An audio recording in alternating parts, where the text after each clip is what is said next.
প্রকৃতিকে পূর্ণতা দান করেছে পাখি ও উদ্ভিদ। পাখি ছাড়া প্রকৃতির সৌন্দর্য একেবারেই বেমানান। প্রকৃতির ভারসাম্য বজায় রাখতে খুব বেশি দরকার পাখির অভয়ারণ্য তৈরি। সকাল দুপুর বা রাত হঠাৎ পাখির কিচিরমিচিরে মুখর গোটা এলাকা। খাওয়ার সময় হলেই ঝাঁকে ঝাঁকে চলে আসে শালিক, কাক সহ নানা জাতের পাখি। তাদের নিয়ম করে খাবার দেন বাবু নামের এক পাখি প্রেমিক মানুষ। পাখিগুলো খাবার খেয়ে চলে যায়। রাজশাহী শহরের সিএনবি মোড়ের চিত্র এটি। যিনি খাবার দেন সেই বাবু সিএনবি মোড়ে একটি হোটেলের কর্মচারী।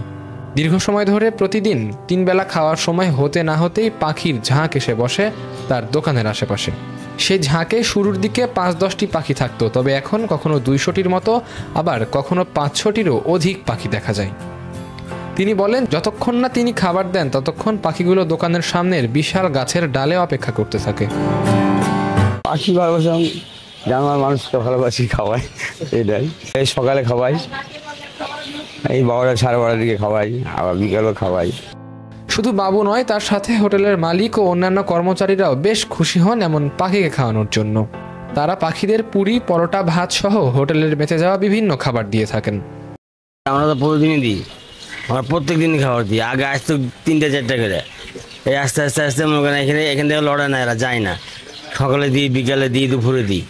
বা যে আপনার কাস্টমারে একটা খেলো না, ওগুলো আমরা রেখে দিই, জড়ো করি একসাথে। আবার পরোটাগুলা ধরেন আপনার একটা পরোটা হয়তো ভাজলো, থেকে গেল, ওগুলো ছিঁড়ে টিড়ে দিয়ে তখন আমাদের পাখিকে খাওয়াই। যেদিন আমরা দোকান ওপারের থেকে এপারে নিয়ে এসেছি সেদিন থেকে আমরা পাখিকে খিলাই।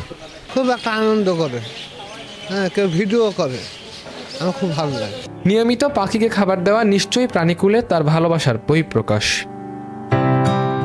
তবে পরিবেশ রক্ষায় পাখির অভয়ারণ্য তৈরি করা জরুরি বলে মনে করেন পাখি প্রেমিকরা।